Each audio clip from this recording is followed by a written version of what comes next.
उत्तर प्रदेश में बीजेपी में बगावत थम नहीं रही है। बीजेपी एमएलसी ने मुख्यमंत्री को एक पत्र लिखा है।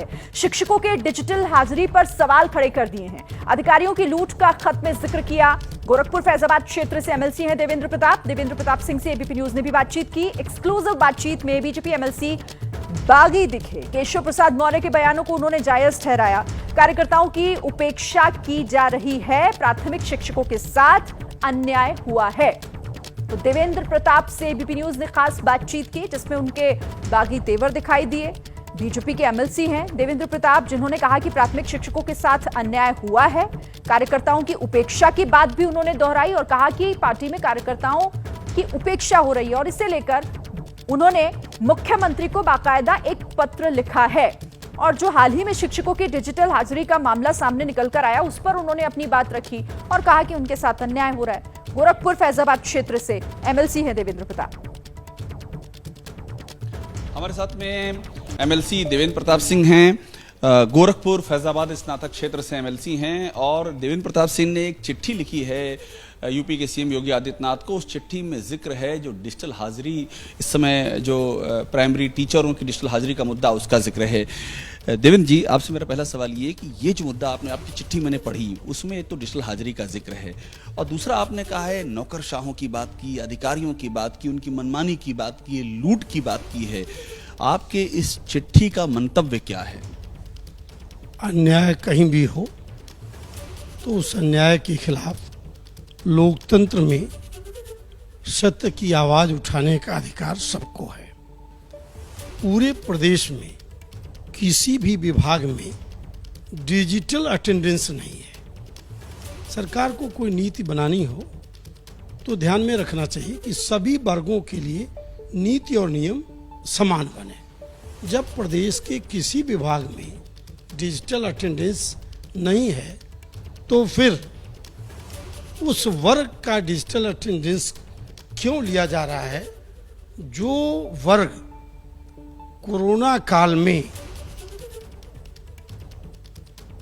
चुनाव की ड्यूटी का दायित्व निर्वहन करते हुए 1621 शिक्षकों ने अपना बलिदान कर दिया, उनके बलिदान को भुलाया नहीं जा सकता है। आपको क्या लग रहा है कि प्राइमरी टीचरों के साथ में अन्याय हो रहा है? बिल्कुल अन्याय हो रहा है और ये नौकरशाह मुख्यमंत्री के खिलाफ, हमारी सरकार के खिलाफ साजिश करके ऐसे अव्यवहारिक उत्पीड़नात्मक नियम बनाते हैं जिससे जनता खिलाफ हो जाए। आपकी ये भी लिखा है कि अधिकारियों ने राजकोष की कितनी लूट की और नौकरशाहों की साजिश से आपको बचना होगा।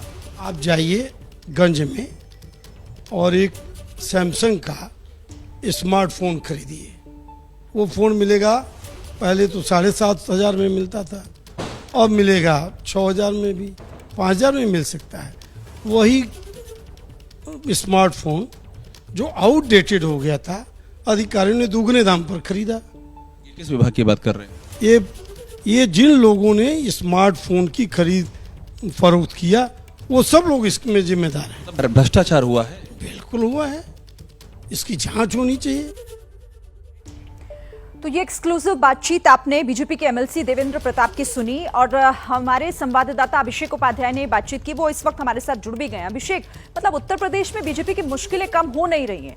लगातार विचार विमर्श मंथन किया जा रहा है, नेताओं के साथ, कार्यकर्ताओं के साथ बातचीत हो रही है, लेकिन बगावत की बू बढ़ती ही जा रही है। अब एक और बागी तेवर दिखा रहे हैं बीजेपी के एमएलसी। शिरीन, आपने बातचीत सुनी होगी। देवेंद्र प्रताप सिंह है, बहुत ही सीनियर पॉलिटिशियन है, गोरखपुर फैजाबाद स्नातक क्षेत्र से एमएलसी हैं। और बड़ी बात यह है शिरीन कि कल प्रदेश कार्य समिति का हिस्सा थे। ये जो बातचीत आपने दिखाई है, इस बातचीत में वो खुलकर के बहुत सारी चीजें बोल रहे हैं।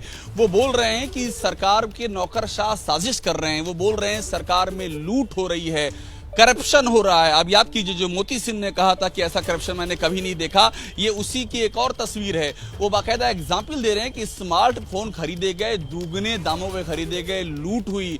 और ये भी कर रहे हैं कि ये सरकार को लगातार ये नौकरशाह इस तरह की चीजें करके गुमराह कर रहे हैं। देवेंद्र प्रताप सिंह डिजिटल हाजिरी की बात करते हुए कहते हैं कि ये नाइंसाफी की जा रही सरकार में, एक के बाद एक बातें कह रहे हैं। और एक बात उन्होंने और बड़ी इंपॉर्टेंट कही है शिरीन बातचीत के आखिर में कि अगर इस स्थितियां नहीं सुधारी तो स्थितियां भयावह होती जाएंगी अगर नहीं सुधारा गया। भयावह शब्द का इस जिक्र किया है।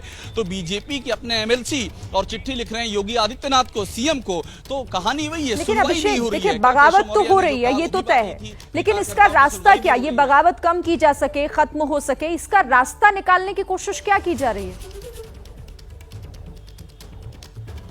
देखिए, रास्ता तो एक ही है इसका कि एड्रेस किया जाए, कंसर्न्स को एड्रेस किया जाए। लेकिन आप दोनों और की बातें सुनिए।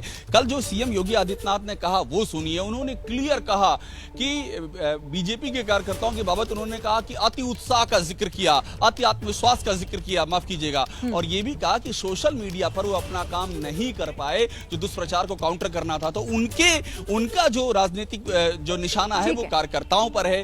केशव मौर्य डिप्टी सीएम ने कहा कि कार्यकर्ता सबसे बड़ा संगठन बड़ा है, सरकार नीचे है और कार्यकर्ताओं की उपेक्षा नहीं होनी चाहिए। ये केशव मौर्य ने कहा। तो सवाल वही है कि अलग अलग धाराएं हैं, कहीं एड्रेस होता हुआ दिख नहीं रहा। बिल्कुल अभिषेक, बिल्कुल। जैसे ही घड़ी का काटा दोपहर 2:30 पे आए, बबीता जी का दिल सास बहू साजिश के लिए मचल जाए। और ये है इनकी बहू, पूरे दिन ऑफिस की टेंशन हो जाए गॉन जब ये करें अपना फेवरेट शो फ्री टाइम पे ऑन। इनकी तरह आप भी देखिए अपना फेवरेट शो अपने टाइम पर और डाउनलोड कीजिए एबीपी लाइव ऐप अपने स्मार्ट टीवी पर।